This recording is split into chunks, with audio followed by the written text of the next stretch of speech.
Hi ladies, so today I want to come to you guys and talk to you guys about my top 10 tips on how to have a successful natural birth.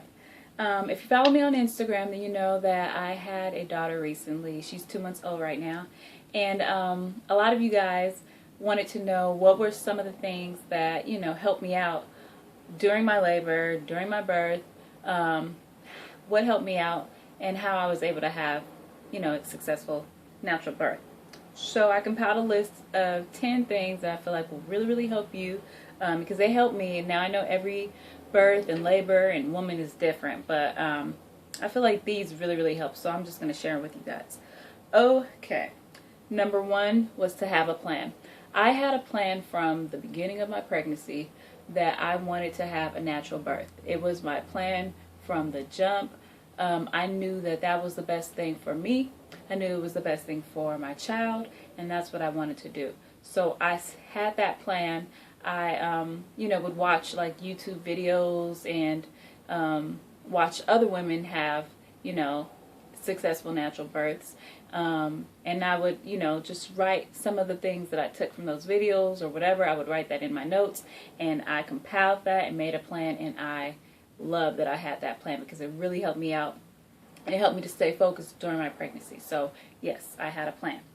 Number two, sticking with your plan. That is like probably one of the most important things, because when you're in that moment of pain and labor, it's hard to stay mentally focused. So you really want to have that plan in place, because when you get to that rough part of your labor, you want to be able to bring up, remember your plan and stick with that plan. It's so important to stick with the plan, because the plan is what got you through this pregnancy. Even if, and I understand things happen, where you don't necessarily get to do what you had in mind. If you, had in mind that you wanted to do a natural birth, and then something came up and you weren't able to have that birth, the thing is that you had a plan. So even if something happens where it kind of derives away from the plan, you had a plan. And that's better than no plan. A plan is better than no plan. So stick with your plan. Unless something else happens, then, figure out the best thing to do for you and your child. But you want to stick with your plan. Number three is to remove negative voices. I think that is so important. When you're pregnant, you get asked a lot by either women, family members, people just want to know, they'll ask you, so are you going to go natural or are you going to get an epidural? And that was the number one question I got asked. Are you going to do a natural or are you going to get drugs? And my response was natural.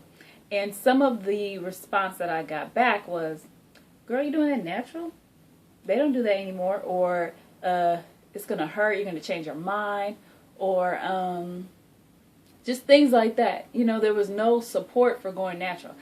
And I know it's not the norm in America, but I really did, feel like it should be the norm.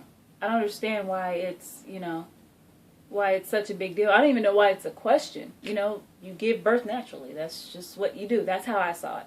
Not everybody sees it that way, but that's how I saw it. So I would say if your plan is to go natural, your plan is to not have any drugs whatsoever, remove the negative voices, because they will influence you if you're not strong enough. Now me, I don't play that. I was like, no, I'm giving birth natural, and that's the way it's going to be. That's it. No other thing. So it's important that you know what you want to do. You stick with your plan. And anyone who wants to speak negatively, remove them. That's it. Remove the negative voices and stick with your plan.